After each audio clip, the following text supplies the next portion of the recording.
The morning sun barely touched the ruins of Seoul when Captain Han Woo pressed his eye against the rifle scope. Below him, 3 Valerian soldiers walked through the empty streets like they owned the world. In a way, they did. Han Woo counted their steps, 12 paces between each patrol member, always the same. The lizard-like aliens never changed their patterns. That was their weakness, and Han Woo had learned to use every weakness he could find. Target acquired, he whispered into his radio.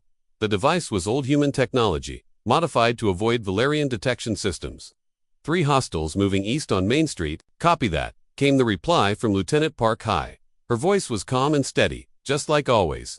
Kim Tae is in position on the south building. We have them surrounded. Han Woo smiled grimly. Surrounded was a strong word for what 3 humans could do against an empire that controlled half the galaxy. But they did what they could. The Valerians had arrived on Earth 30 years ago. They came in massive ships that blocked out the sun for days. Their message was simple: surrender or die. Most of Earth's governments chose to surrender.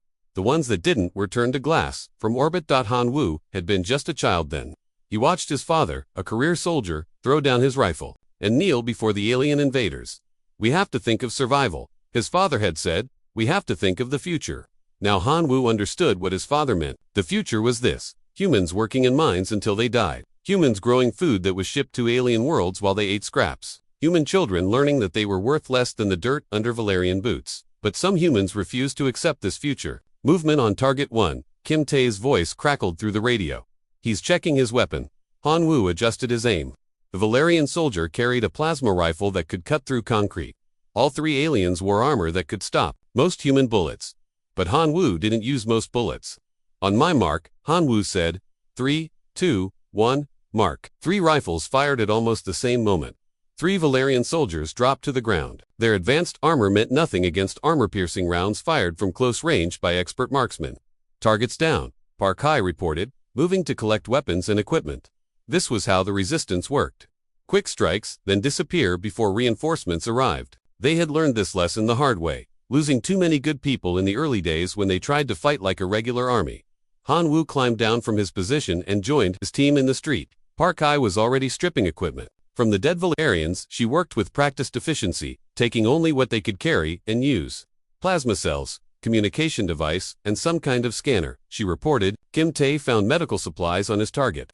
Good work, both of you, Han Woo said. We have maybe 10 minutes before their check-in time. Let's move. They disappeared into the ruins of what used to be downtown Seoul. The Valerians had bombed most major cities during the initial invasion, not to destroy them completely, but to make them easier to control. Broken buildings and empty streets meant fewer places for humans to hide and organize, or so the Valerians thought. The truth was that humans had been fighting in ruins for thousands of years. They knew how to use destroyed buildings and streets better than any alien invader. The resistance had turned the bombed cities into a maze of hidden passages and safe houses. 20 minutes later, they reached their base. It looked like another collapsed building from the outside, but underneath the rubble was a network of tunnels and rooms that housed almost 50 resistance fighters. Report, said Master Sergeant Lee Dong as they entered the main command room. The older man had trained half the snipers in the resistance. Before the invasion, he had been one of the best marksmen in the Korean military. 3 enemy soldiers eliminated, Han Woo said. No casualties on our side. We recovered weapons and equipment. Lee Dong nodded. Good, but I have bad news. We intercepted a Valerian transmission this morning. They're implementing new productivity quotas across all human settlements. Park Hye frowned. What kind of quotas? Mining operations need to increase output by 40%. Agricultural sectors by 30%. Manufacturing by 50%. Lee Dong's voice was grim. The numbers are impossible to meet with current human population and resources. Han Woo felt a cold weight in his stomach. He had seen this pattern before. When the Valerians said impossible quotas, it usually meant they were planning something worse. There's more, Lee Dong continued. The transmission mentioned something called the Great Correction. They're planning some kind of enforcement action when Kim Tae asked. Soon. Maybe days, maybe weeks. But they're bringing in additional forces from other systems. Ships have been arriving at the orbital stations for the past month. The room fell silent. Everyone understood what this meant. The Valerians were preparing for something big, something that would affect every human on Earth. We need more intelligence, Han Woo said finally. If they're planning a major operation, we need to know what it is. Already working on it, said Kim Young from his position at the communications station. The young hacker was one of their best sources of enemy intelligence. I've been monitoring their military channels, but they're using heavy encryption for anything related to this great correction. Keep trying, Han Woo ordered. and expand our monitoring to civilian channels too. Sometimes they leak information. Through routine communications, over the next few days, the resistance worked frantically to gather information. They conducted more raids, hoping to capture Valerian officers who might know something about the planned operation. They intercepted every communication they could find. They even sent scouts to observe the orbital stations where the new ships were docking, but the Valerians were being more careful than usual. Their communications were encrypted beyond anything the resistance had seen before. Their patrols were larger and better armed. Even their routine supply runs included extra security. It's like they're preparing for war, Park Hai observed during one of their planning meetings. But war, with who? Han Wu asked. They already control Earth. We're just a minor annoyance to them. Maybe that's the point, Li Dong said quietly. Maybe they've decided that even minor annoyances need to be eliminated permanently. The answer came a week later, in the form of a planet-wide broadcast that reached every human settlement simultaneously. The image showed Commander Vextar, the Valerian military governor of Earth. His reptilian features were cold and emotionless as he spoke. Human subjects of Earth, he began. Your productivity has declined below acceptable levels. Your resistance activities have disrupted Imperial operations. The time for tolerance has ended. Han Wu grabbed Park Hai's hand as they watched the broadcast with growing horror. Effective immediately, all human settlements will meet new productivity quotas or face collective punishment. Those who cannot contribute to Imperial goals will be removed to improve overall efficiency. This is the beginning of the Great Correction. The broadcast ended, but the implications were clear. The Valerians weren't just planning to punish the resistance. They were planning to reduce the human population to whatever level they considered most efficient for their purposes. How many do you think they'll kill? Park Hai asked quietly. Han Wu didn't answer. He couldn't because he was afraid. The real answer was, as many as it takes. The attack came at dawn on a Tuesday. Han Wu woke to the sound of plasma fire echoing across the ruined city. For a moment, he thought it was another resistance operation. Then he heard the screaming. Everyone up. Li Dong's voice boomed through the underground base. This is not a drill. Enemy forces are conducting massive sweeps across all sectors. Han Wu rolled out of his sleeping bag and grabbed his rifle. Beside him, Park Hai was already putting on her combat gear. Her face was calm, but her hands moved with practiced speed.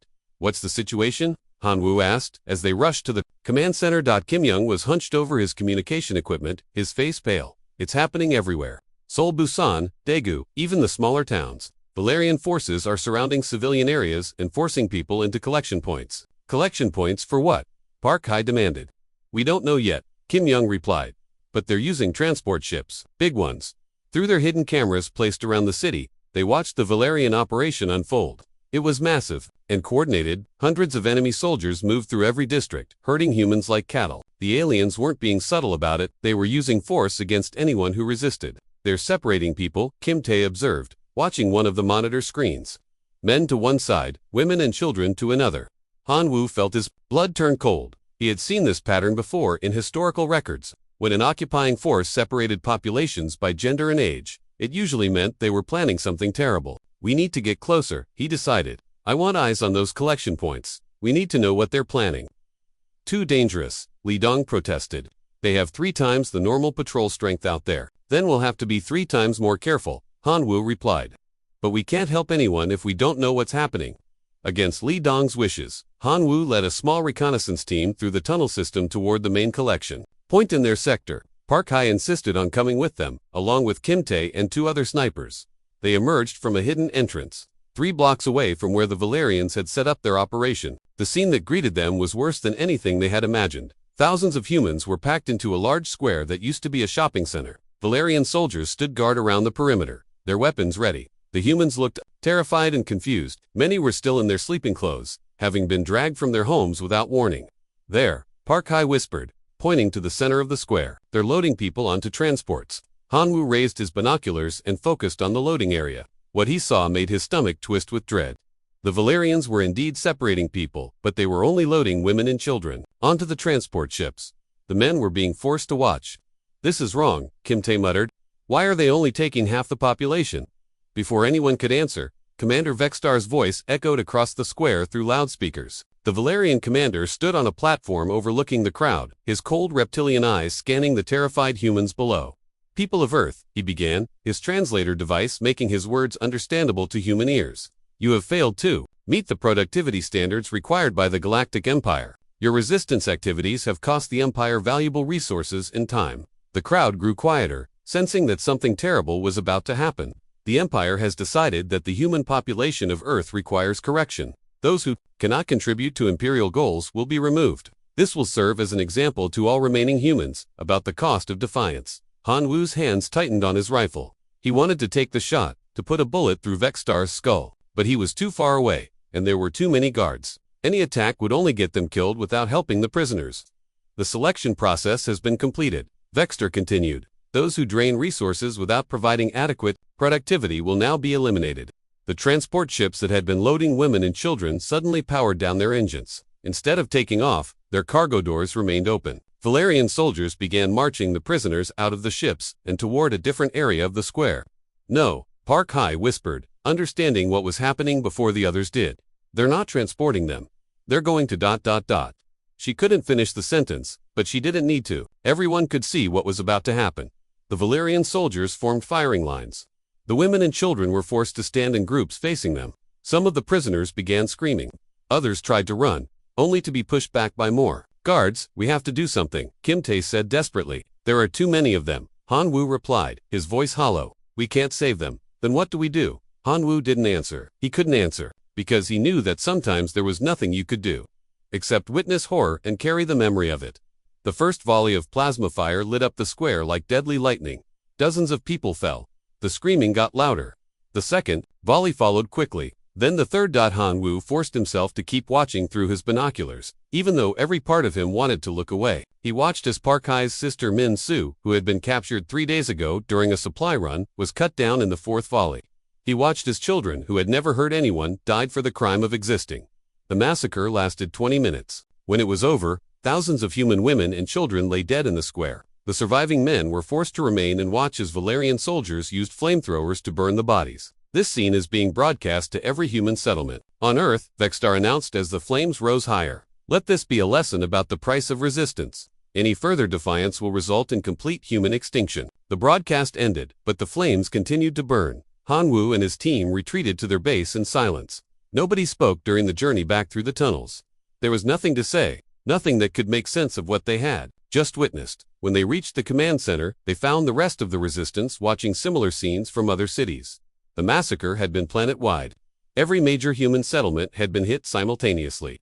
The death toll was already climbing past 100,000, and the reports were still coming in. Seoul, Busan, Daegu, Incheon, Kim Young read from his reports, his voice mechanical. They hit every city at the same time. Same pattern everywhere. Separate the populations. Execute the women and children. Force the men to watch. Li Dong sat in his chair like a man who had aged 20 years in one day. Why? He asked quietly. Why target non-combatants? Why not go after us? Because they want to break us, Han Wu answered, his voice barely above a whisper. They want to destroy our will to fight. Did it work? Kim Tae asked. Han Wu looked around the room at his fellow resistance fighters. Some were crying, others stared at nothing with empty eyes. A few looked like they were ready to surrender and end the suffering. But in the eyes of others, he saw something different, something cold and hard and absolutely deadly. No, he said finally, it didn't work. It did the opposite. Park Hai stood beside him, her face pale but her jaw set with determination. They think they can terrorize us into submission. They think murdering our families will make us weak.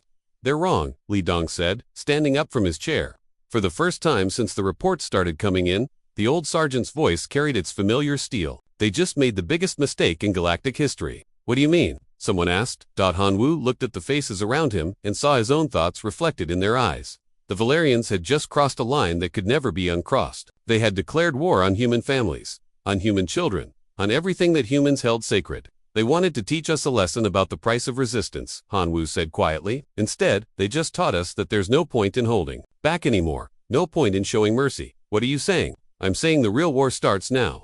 3 days after the massacre, Han Wu stood in the ruins of what used to be his home. The Valerians had bombed this neighborhood during their sweep, but that wasn't what made him stand here now. He was looking at the small garden that Park Hai had planted behind their house. The flowers were still blooming. Even after everything that had happened, her roses continued to grow. Han Wu knelt down and touched one of the red petals. It felt soft and alive, so different from the cold metal of his rifle. Captain, Kim Tae's voice came through his radio. We have incoming transmission from the Busan resistance cell. Han Wu stood up slowly.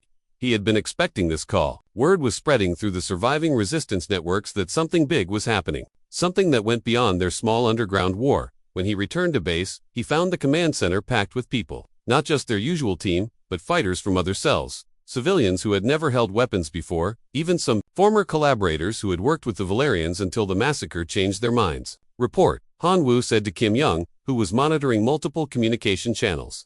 Sir, we're getting contact requests from resistance groups all over the planet. Kim Young replied.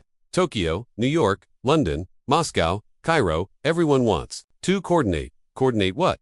Revenge, sir. They all want the same thing we want. Li Dong stepped forward, carrying a tablet with intelligence reports. It's not just the resistance groups. We're getting messages from former military personnel, police officers, hunters, sport shooters. Anyone who knows how to use a weapon is trying to make contact. Han Wu looked at the faces around him. These weren't just his usual team of trained fighters anymore. There was Mrs. Shin, who used to run a small restaurant and had lost her 2 daughters in the massacre. There was Dr. Park, a surgeon who had never hurt anyone in his life but now carried a pistol. There was even young Jae Min, barely 18 years old, whose entire family had been murdered 3 days ago. How many are we talking about? Han Wu asked. Hard to say exactly, Li Dong replied. But our estimates suggest maybe 50,000 people worldwide are trying to join resistance operations, maybe more. That's 10 times our current numbers. Yes, sir, and they're all asking the same question. What do we do now? Han Wu looked around the room again. He saw grief in every face, but he also saw something else, something he had never seen before in 30 years of Valerian occupation. He saw humans who were no longer afraid. First, we need to understand what we're dealing with, he said. Kim Young, show me those intercepted Valerian communications. Kim Young pulled up several decoded messages on his main screen. These came from their military command over the past 2 days. They're discussing the results of what they call the Great Correction. The first message appeared on screen. Han Wu read it aloud for everyone to hear. Human resistance activity has decreased by 60% since enforcement action. Productivity in mining sectors up 12%. Recommend expanding correction protocols to other problem systems. They think it worked, Park Hai said quietly. They think they broke us. Keep reading, Kim Young said. The next message was different. Unusual activity detected in human communication networks. Recommend increased monitoring of surviving population. And the next, 3 patrol units failed to report in from Seoul sector. Investigating possible equipment malfunction. And the next, request immediate reinforcement for Busan operations. Local human population showing unexpected aggression levels. Equipment malfunction, Kim Tae said with a cold smile. Is that what they're calling it when we kill their soldiers? They don't understand what's happening, Li Dong observed. They expected us to surrender. Instead, we're recruiting. Han Wu nodded. They made a mistake. They thought fear would control us. But there's something they don't understand about humans. What's that? Dr. Park asked. When you have nothing left to lose, you become the most dangerous creature in the galaxy. Over the next week, the transformation became clear. The resistance was no longer a small network of guerrilla fighters. It was becoming something unprecedented in human history. A planet-wide army united by shared grief and absolute determination. The new recruits weren't like the old resistance fighters. The veterans had joined the fight because they wanted freedom, or because they couldn't accept defeat. The new recruits had joined because they wanted blood. We need to organize this properly, Li Dong said during one of their planning meetings. We have thousands of people who want to fight, but most of them don't know how. Then we teach them, Han Wu replied, but we teach them our way. No more hit-and-run tactics. No more hiding in the shadows. We're going to hunt them. Hunt them. The Valerians have been the predators for 30 years. We've been the prey. That changes now. Parkman, their weapons specialist, had been working around the clock to arm the new recruits. We captured enough plasma weapons in the last week to equip maybe 300 fighters, she reported, but we need more. A lot more. Then we take more, Han Wu said simply. Every Valerian patrol that goes out doesn't come back. Every supply convoy becomes our supply convoy. Every weapon they bring to Earth becomes a human weapon. The plan that emerged was unlike anything the Resistance had attempted before. Instead of avoiding Valerian forces, they would actively hunt them. Instead of surviving, they would kill. Instead of hiding, they would make the aliens afraid to leave their bases. The old Resistance tried to outlast them. Han Wu explained to the assembled group leaders. We're going to outlast them too, but differently. We're going to kill so many of them that they run out of soldiers willing to come to Earth. Is that possible? Someone asked. The Valerians have been in space for thousands of years, Li Dong answered. They've conquered hundreds of worlds, but they've never fought a species that gets stronger when you hurt them. They've never fought humans who have nothing left to lose. The first major test of their new approach came a week later. Intelligence reported that a Valerian supply convoy would be moving through the mountains north of Seoul. In the old days, the Resistance might have tried to steal some supplies and disappear. Now they planned to eliminate the entire convoy and everyone in it. No survivors, Han Wu told the assault team. No prisoners, no mercy. They showed our families no mercy, so we showed them none. The ambush was perfect. 50 human fighters positioned along a mountain road, all armed with captured Valerian weapons. When the convoy entered the kill zone, they destroyed every vehicle in less than 2 minutes, but the real change came after the fighting ended. In the old days, they would have grabbed what they could carry and run. Now they stayed. They stripped every weapon, every piece of equipment, every bit of useful technology from the destroyed convoy. They even took the Valerian armor, planning to study it and find better ways to penetrate it. Anything else? Park Hai asked as they finished loading their captured equipment. Han Wu looked at the destroyed convoy and the dead Valerian soldiers scattered around it. A few months ago, the sight would have made him feel sick. Now he felt nothing but cold satisfaction. Yes, he said. Leave a message. They used Valerian blood to write on the side of one of the destroyed vehicles. The message was simple and, in the alien's own language, this is what happens when you murder our children. When the Valerian recovery team found the convoy 2 days later, they also found something else. Security footage from the attack, deliberately left behind by the resistance. The footage showed something that had never happened before in the history of the Valerian Empire. It showed human fighters who weren't running away or hiding. It showed humans who fought like apex predators. Calm and methodical and absolutely deadly. Most importantly, it showed humans who were no longer afraid. Sir, Kim Young reported as he monitored Valerian communications. They're requesting additional security forces from 3 different star systems. How many? At least 10,000 additional troops, maybe more. Han Wu smiled grimly. Good. The more soldiers they send, the more weapons we'll have when we kill them. The war was changing. The Valerians were no longer facing desperate rebels hiding in ruins. They were facing an entire species that had crossed a line from which there was no return. And the humans were just getting started. 6 months after the massacre, Commander Vexstar stood in his command center staring at casualty reports that made no sense. In the past week alone, his forces had lost 37 soldiers. Not in major battles or coordinated attacks, but one by one, like prey being picked off by invisible predators. Explain this to me again, he said to his intelligence officer, Lieutenant Kralvin. Sir, the pattern is consistent across all sectors. Soldiers disappear during routine patrols. Sometimes we find bodies, sometimes we don't.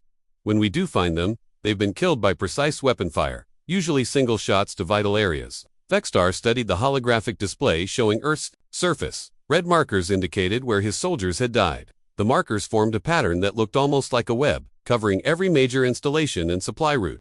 What about our surveillance systems? That's the problem, sir. The humans seem to know exactly where our sensors are positioned. They attack from blind spots we didn't even know existed. This was not the Earth that Vexstar remembered from 6 months ago. Back then, the human resistance had been a minor annoyance, small groups of fighters who struck quickly and then ran away. They had been predictable, manageable, ultimately harmless to the Empire's larger goals. Now they were something else entirely. The change had started immediately after the Great Correction. At first, Vexstar had been pleased. Human productivity had increased, and open resistance activities had decreased. The punishment had worked exactly as intended. But then the killings began. It started with single soldiers found dead at their posts. Security cameras showed nothing. Motion sensors detected no movement. The guards simply died, silently and invisibly, during their shifts. Then entire patrols began disappearing. Search teams would find the vehicles abandoned, the soldiers gone, without a trace. Sometimes they would find evidence of a brief struggle. More often, they found nothing at all. Sir Kralvin continued. Our psychological analysts believe the humans have undergone some kind of fundamental behavioral change. They're no longer fighting like desperate insurgents. They're hunting us like predators.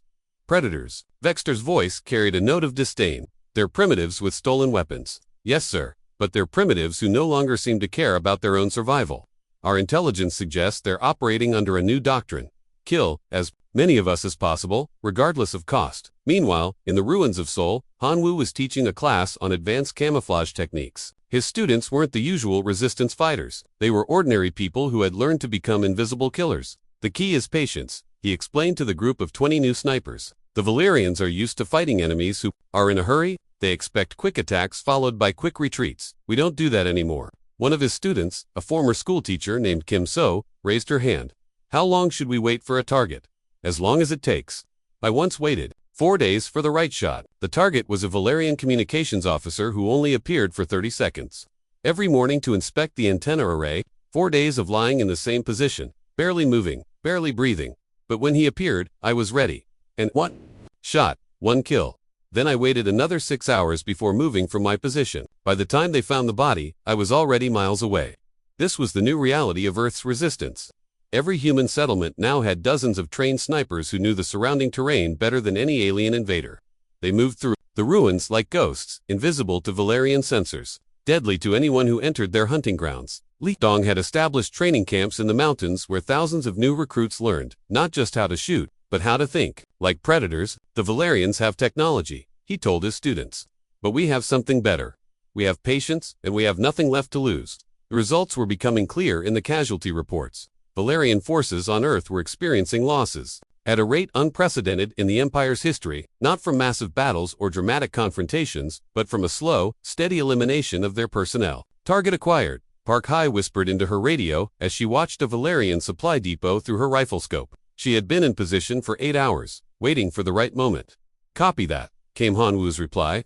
You have authorization to engage. The supply depot was heavily guarded by 12 Valerian soldiers. In the old days, attacking such a well-defended position would have required a major operation with significant casualties. Now it required only patience and precision. Park Hai had studied this depot for weeks.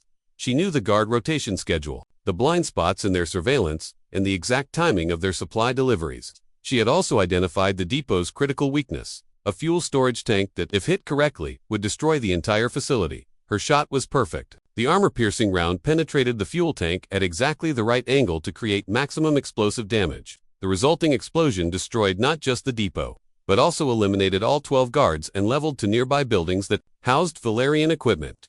Target eliminated, she reported calmly, moving to extraction point. By the time Valerian reinforcements arrived, she was already 3 miles away, invisible among the ruins of the city. The explosion had been so complete that they found no evidence of who had caused it or how. This was happening across the planet. Human snipers were systematically destroying Valerian infrastructure with surgical precision. Power plants, communication, arrays, supply depots, transportation hubs, all falling to carefully planned attacks that left no witnesses. Sir, Lieutenant Kralvin reported to Commander Vexstar, we've lost another supply depot. That's the 4th one this month. How many casualties? 12 soldiers killed, along with significant equipment losses. The humans also destroyed 3 months' worth of supplies intended for the mining operations. Vexter felt something he had never experienced during his long military career: uncertainty. The humans weren't just resisting anymore, they were winning. What about their leadership? Have we identified any key figures in their organization? That's part of the problem, sir. There doesn't seem to be a centralized leadership structure anymore. Our intelligence suggests they're operating as autonomous cells, each one capable of planning and executing major operations independently. This was exactly what Han Wu had hoped for. Instead of building a traditional military hierarchy that could be disrupted by decapitation strikes, the resistance had evolved into something much more dangerous.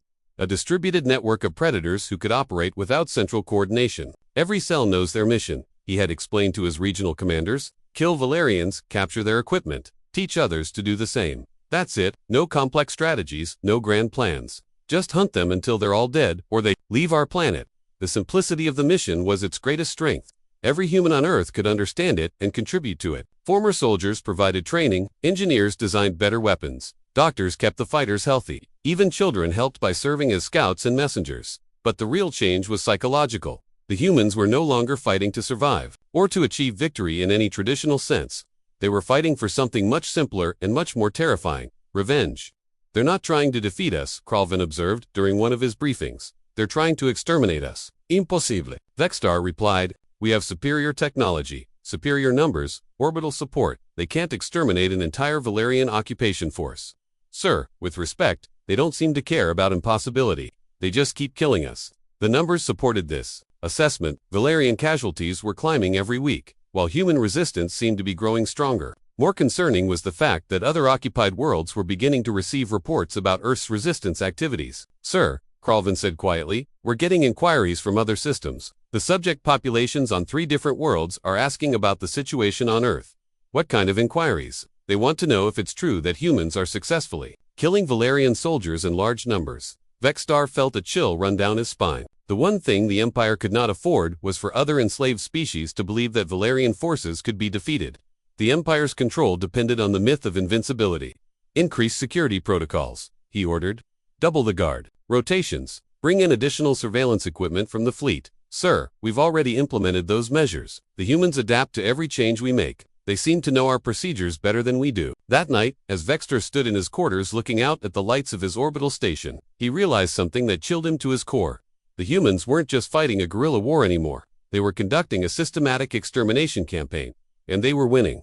The news came at dawn through intercepted Valerian communications. Commander Vextar was requesting immediate reinforcement from the Empire's elite shock legions. Han Wu read the message twice before its full meaning sank in. They're bringing in their best soldiers, he told the assembled resistance leaders. 5,000 elite troops, arriving within the week. How elite? Li Dong asked. Kim Young pulled up intelligence files on his screen. Shock legions are the Empire's specialist forces for dealing with major insurgencies. They've put down rebellions on 17 different worlds.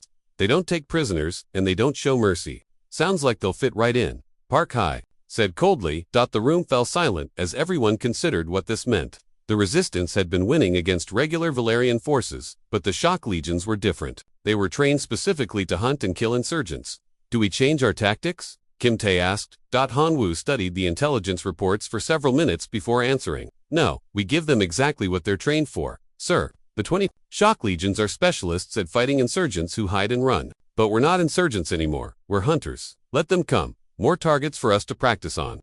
The confidence in his voice surprised even him. 6 months ago, the news of elite enemy reinforcements would have terrified the resistance. Now, it felt like an opportunity.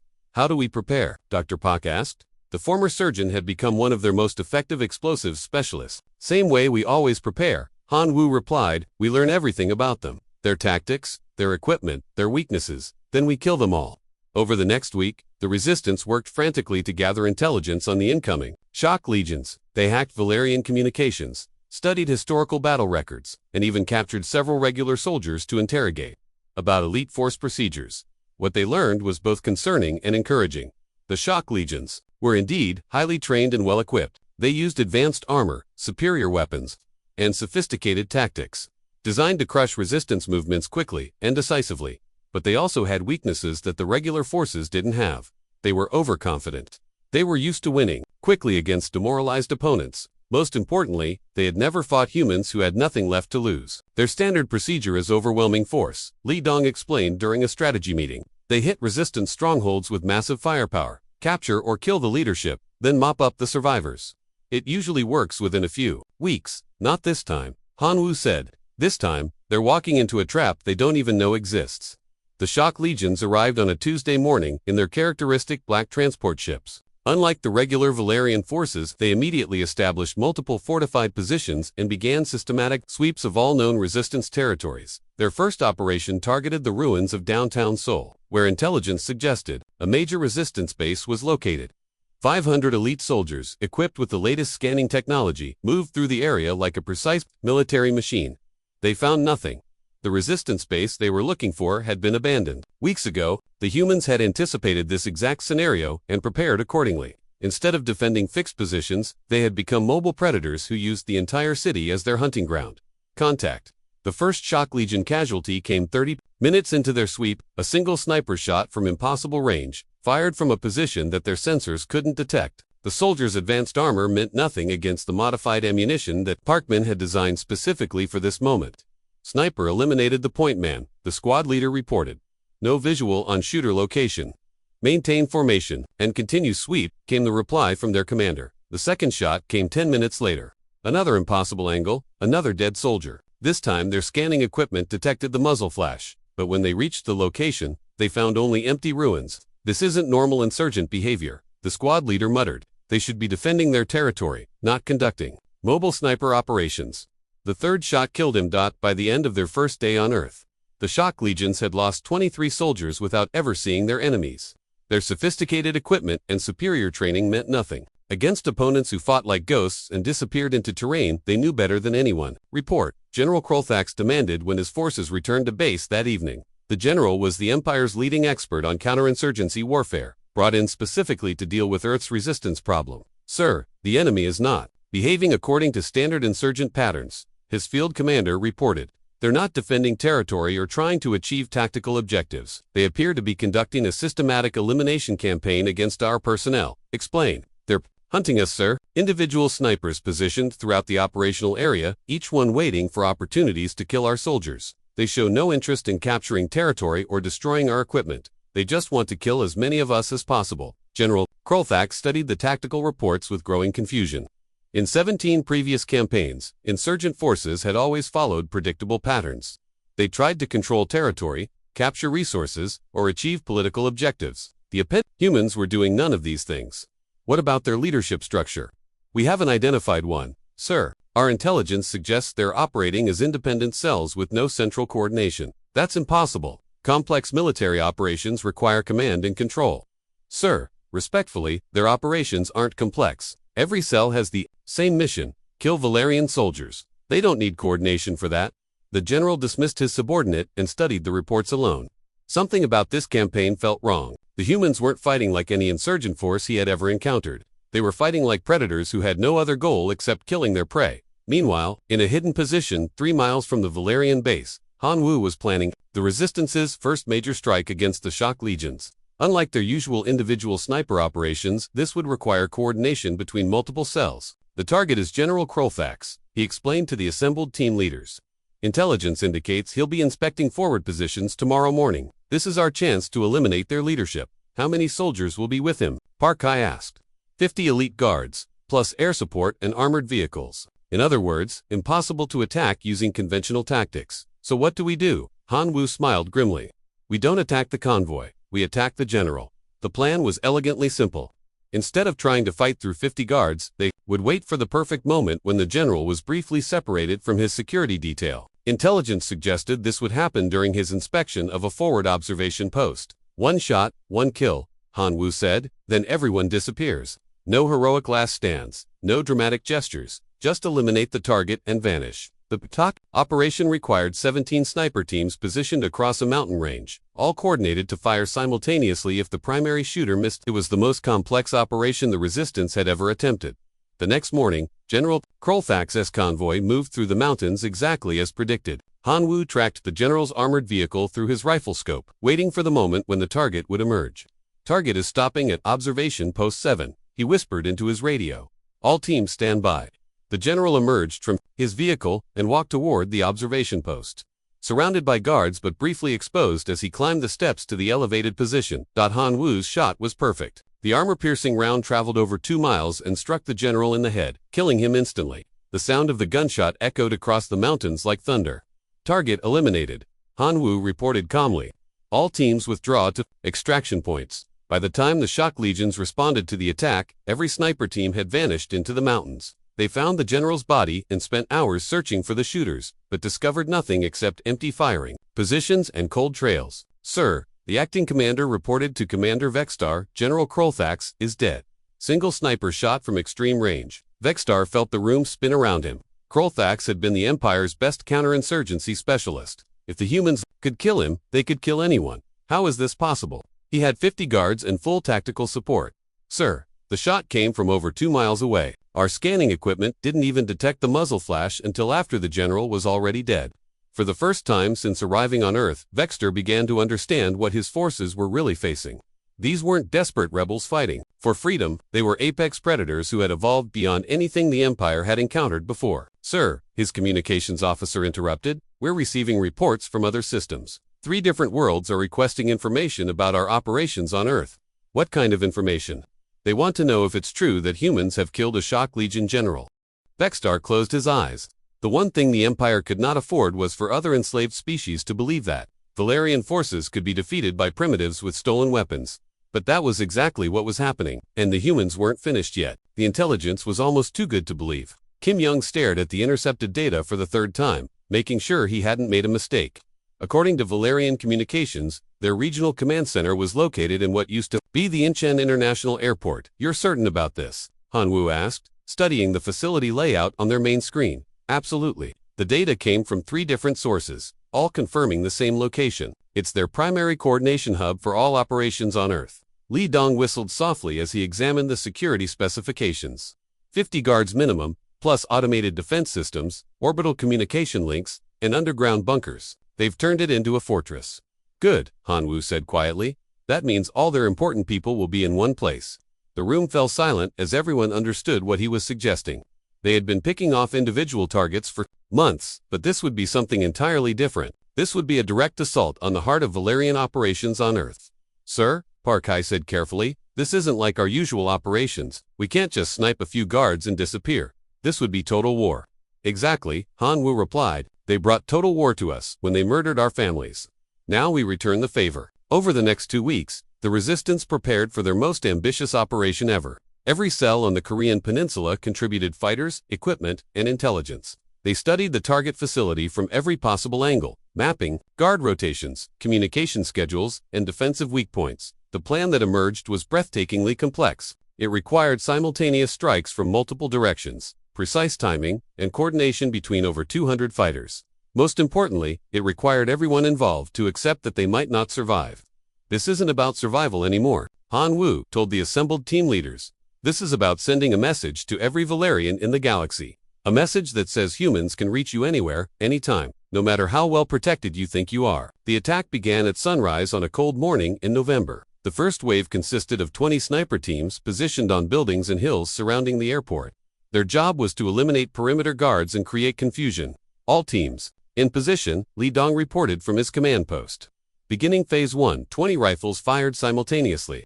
20 Valerian guards died before they could raise an alarm. The automated defense systems immediately activated, but they were programmed to respond to large attacking forces, not individual snipers hidden in the urban landscape. Phase 1, complete, Han Wu reported.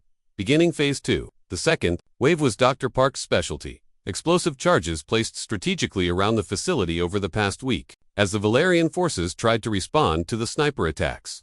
Their communication arrays and power systems began exploding in precisely timed sequences. Communications down, power down, defensive grid offline, Kim Young reported. They're blind and deaf. Phase 3, go. The third wave was the most dangerous. Direct assault teams moving into the facility while the defenders were still confused and disorganized. These weren't desperate charges by untrained rebels. These were methodical advances by fighters who had spent months learning to kill Valerians efficiently. Park Hai led one of the assault teams through the main terminal building. Her team moved like they had rehearsed this operation 100 times, which they had. Every door, every corridor, every defensive position had been studied and planned for. Contact. 3 hostiles in the security office, she reported calmly as her team engaged Valerian defenders. The firefight lasted less than 30 seconds. Advanced alien armor meant nothing against humans who knew exactly where to aim. Security, office secured. Moving to communications center. Similar reports came from teams throughout the facility. The Valerians were fighting back desperately, but they were fighting blind against enemies who knew every inch of the battlefield. This is impossible, Commander Vexstar muttered as he watched the battle unfold through his orbital surveillance systems. Humans don't fight like this. They're not capable of this level of coordination. Sir, his tactical officer reported. We're losing contact with the command center. Multiple simultaneous breaches, coordinated strikes, precision timing. This is a professional military operation. By primitives with stolen weapons. Sir, respectfully, these aren't primitives anymore. On the ground, Han Wu's team reached their primary objective, the command center, where Valerian officers coordinated all operations on Earth. The heavy blast doors that protected it had been designed to withstand orbital bombardment. They weren't designed to stop humans who had spent weeks studying their locking mechanisms. Charges placed, Kim Tae reported. Everyone cleared the blast zone. The explosion that followed was carefully calculated to breach the doors without destroying the valuable intelligence inside. As the smoke cleared, Han Wu led his team into the most heavily defended position in the Valerian occupation force. What they found inside was worth more than they had dared to hope. Not just communication, equipment, and tactical displays, but also detailed records of Valerian operations throughout the galaxy, intelligence about other occupied worlds, troop movements, and most importantly, the locations of key facilities throughout their empire. Download everything, Han Wu ordered. Every file, every communication log, every piece of intelligence they have. But the real prize was sitting at the main command console. Colonel Vorthak, the Valerian officer responsible for coordinating the massacre 6 months ago. He looked up at Han Wu with the cold reptilian eyes that had watched thousands of human, women and children die. You cannot win, the colonel said in heavily accented English. The Empire will send more ships, more soldiers. Your world will burn. Han Wu looked at the alien who had helped orchestrate the murder of his wife and smiled coldly. You're right about one thing. Worlds will burn, but not ours. The single gunshot echoed through the command center like a promise. Target eliminated, Han Wu reported. Beginning intelligence extraction, while his team downloaded Valerian data. The battle outside was reaching its conclusion. Resistance fighters had systematically eliminated every defender in the facility. More importantly, they had captured enough advanced equipment to arm 1,000 more fighters. All objectives secured, Li Dong reported. Casualty report. 7 wounded, none killed.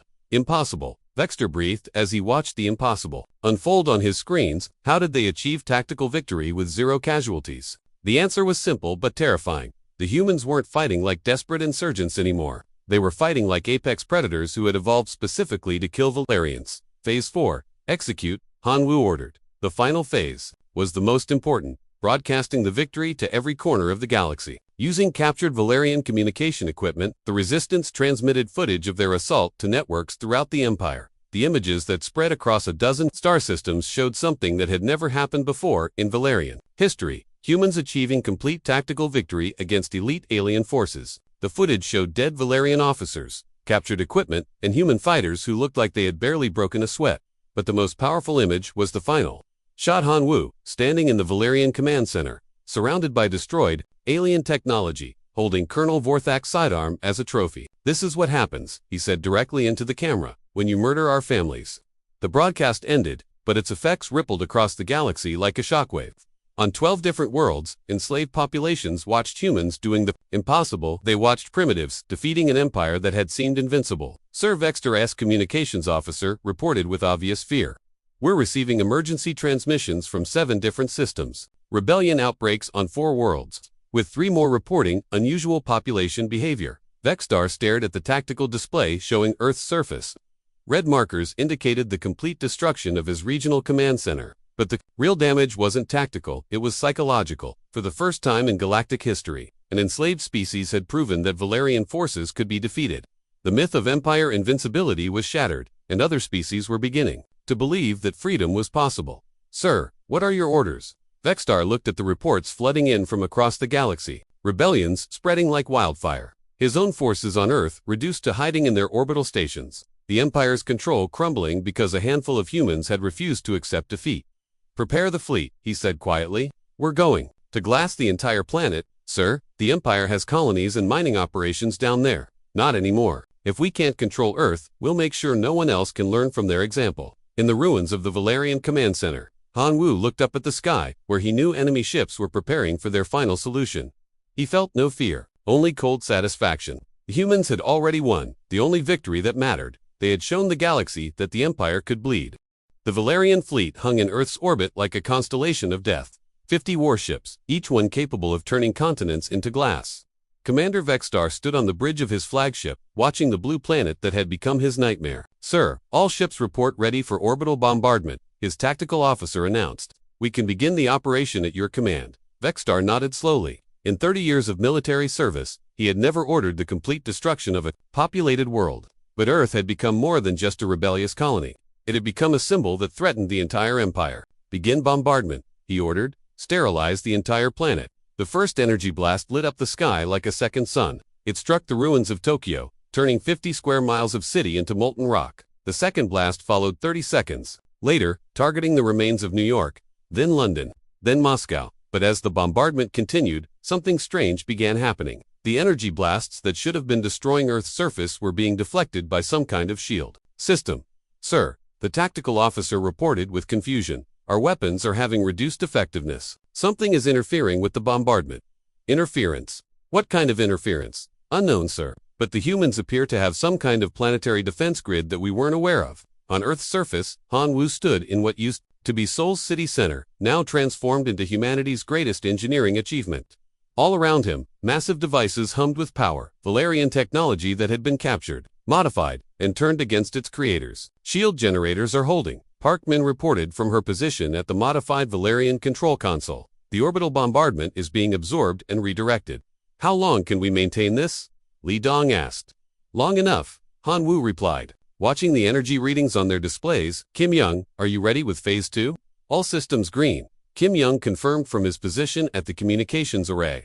"We have target locks on 47 of the 50 ships in their fleet." This was humanity's final surprise. While the Resistance had been hunting Valerian soldiers on the ground, their engineers had been working on something much more ambitious. They had spent months studying captured alien technology, learning how it worked, and figuring out how to use it against its creators. The result was a planetary defense system built entirely from modified Valerian equipment. Shield generators protected Earth's surface while targeting computers locked onto every ship in the enemy fleet. Sir Vexter's tactical officer reported with growing panic. We're detecting massive energy buildups across the planet's surface. The humans appear to have weaponized our own technology. That's impossible. They don't have the knowledge to modify our systems. Sir, they're targeting our ships. Before Vextar could respond, the first return shot fired from Earth's surface. It was a Valerian plasma cannon, captured months ago and modified with human engine. The energy beam struck his flagship's sister ship, punching through its shields and armor. Like they were made of paper, the massive warship exploded in a ball of fire that lit up half the solar system. Evasive maneuvers, Vexter shouted. Oh, ships, evasive maneuvers. But it was too late. 46 more energy beams fired from Earth's surface, each one guided by targeting computers that knew exactly where to hit Valerian ships for maximum damage. The humans had studied every weakness, every vulnerable point, every design flaw in Valerian military technology. One by one, the ships of the mighty Valerian fleet died. Some tried to flee, only to be shot down as they attempted to escape. Others tried to fight back, but their weapons couldn't penetrate the shield system protecting Earth's surface. This is impossible. Vextar breathed as he watched his fleet being systematically destroyed by primitives using his own technology against him. Sir, we need to evacuate immediately, his navigator urged. The humans have target locks on our ship, but Vextar couldn't move. He stood frozen on his bridge, watching the impossible become reality. The Empire's most powerful fleet was being defeated by humans who had learned to turn Valerian technology into something far more deadly than its creators had ever imagined. The final shot came from a modified plasma cannon positioned in the ruins of Beijing. It struck Vextar's flagship with perfect precision, penetrating the command bridge and eliminating the ship's command crew in a single blast. Commander Vextar's last thought before the explosion consumed him was a question he would never get to answer. How had primitives with stolen weapons become the most dangerous predators in the galaxy? On Earth's surface, Han Wu watched the last Valerian ship explode in the darkness above. Around him, his fellow resistance fighters cheered and embraced each other. They had done the impossible. They had defeated an empire. But Han Wu felt no celebration, only a quiet satisfaction. The war was over, but the real victory had happened. Months ago, when humanity had refused to surrender to despair. Sir, Kim Young reported, we're receiving transmissions from across the galaxy. 12 different star systems are declaring independence from the Valerian Empire. And the Valerians there. Remaining fleets are in full retreat. It appears they're abandoning their outer territories and pulling back to their core worlds. Han Wu nodded. The empire that had ruled half the galaxy for thousands of years was collapsing because they had made one critical mistake. They had underestimated what humans were capable of when they had nothing left to lose. Over the following weeks, ships began arriving at Earth from across the galaxy. Not Valerian warships, but vessels carrying representatives from dozens of liberated worlds. Species that had been enslaved for generations wanted to meet the humans who had sparked the greatest rebellion in galactic history. They're calling you the Liberation Army, Li Dong reported as he reviewed the communications from other worlds. Every species in the galaxy knows what happened here. We're not an army, Han Wu replied quietly. We're just people who lost everything and decided to make the Empire pay for it. Maybe that's what made the difference. Han Wu walked through the ruins of Seoul, past the memorial they had built for the victims of the massacre. The names of 100,000 dead were carved into black stone, including Park Hai's name near the top. He stopped in front of her memorial and placed his rifle against the stone wall. It's over, he said quietly to her memory. They paid for what they did to you. They paid for all of it. Behind him, he could hear the sounds of construction as humans began rebuilding their world. But this would be a different Earth than the one the Valerians had conquered. This would be a world where humanity remembered exactly what they were capable of when pushed too far. Sir, Parkman approached carefully, not wanting to interrupt his moment with the memorial. The Galactic Council is requesting a meeting. They want Earth to join the new alliance of free worlds. What do you think? Han Wu asked without turning around. I think we should consider it, but on our terms, this time. Han Wu smiled grimly. Our terms? I like that. As he looked up at the sky where Valerian ships used to patrol, he saw something different now. He saw freedom. He saw hope. Most importantly, he saw a galaxy that had learned a valuable lesson about what happened when you pushed humans too far. The Valerian Empire had come to Earth, expecting easy conquest. Instead, they had found apex predators who turned grief into strength and transformed desperation into deadly precision. They had found humans who could love deeply enough to grieve and hate completely enough to win. The Empire was broken. The Empire was broken. Galaxy was free. And Earth would never be a victim again. Han Wu picked up his rifle one last time. Not to hunt enemies, but to carry it to the museum they were building. A reminder for future generations about the price of freedom and the cost of underestimating human determination. The war was over. Humanity had won. And the galaxy would never be the same. In the depths of space, the few surviving Valerian ships fled toward their home worlds, carrying with them a message that would echo through the Empire for generations. Never underestimate a species that fights not for conquest, but for revenge. The humans had shown them what total war really meant, and they would never forget. The Valerian fleet hung in Earth's orbit like a constellation of death. 50 warships, each one capable of turning continents into glass. Commander Vextar stood on the bridge of his flagship, watching the blue planet that had become his nightmare. "Sir, all ships report ready for orbital bombardment," his tactical officer announced. "We can begin the operation at your command." Vextar nodded slowly. In 30 years of military service, he had never ordered the complete destruction of a populated world. But Earth had become more than just a rebellious colony. It had become a symbol that threatened the entire empire. "Begin bombardment," he ordered. "Sterilize the entire planet." The first energy blast lit up the sky like a second sun. It struck the ruins of Tokyo, turning 50 square miles of city into molten rock. The second blast followed 30 seconds later, targeting the remains of New York, then London, then Moscow. But as the bombardment continued, something strange began happening. The energy blasts that should have been destroying Earth's surface were being deflected by some kind of shield system, sir, the tactical officer reported with confusion. "Our weapons are having reduced effectiveness. Something is interfering with the bombardment." "Interference? What kind of interference?" "Unknown, sir, but the humans appear to have some kind of planetary defense grid that we weren't aware of." On Earth's surface, Han Wu stood in what used to be Seoul's city center, now transformed into humanity's greatest engineering achievement. All around him, massive devices hummed with power, Valerian technology that had been captured, modified, and turned against its creators. "Shield generators are holding," Parkman reported from her position at the modified Valerian control console. "The orbital bombardment is being absorbed and redirected." "How long can we maintain this?" Li Dong asked. "Long enough," Han Wu replied. Watching the energy readings on their displays, "Kim Young, are you ready with Phase 2? "All systems green," Kim Young confirmed from his position at the communications array. "We have target locks on 47 of the 50 ships in their fleet." This was humanity's final surprise. While the resistance had been hunting Valerian soldiers on the ground, their engineers had been working on something much more ambitious. They had spent months studying captured alien technology, learning how it worked, and figuring out how to use it against its creators. The result was a planetary defense system built entirely from modified Valerian equipment. Shield generators protected Earth's surface while targeting computers locked onto every ship in the enemy fleet. Sir Vextar's tactical officer reported with growing panic. "We're detecting massive energy buildups across the planet's surface. The humans appear to have weaponized our own technology." "That's impossible. They don't have the knowledge to modify our systems." "Sir, they're targeting our ships." Before Vextar could respond, the first return shot fired from Earth's surface. It was a Valerian plasma cannon, captured months ago and modified with human engine. The energy beam struck his flagship's sister ship, punching through its shields and armor like they were made of paper. The massive warship exploded in a ball of fire that lit up half the solar system. "Evasive maneuvers," Vextar shouted. "All ships, evasive maneuvers."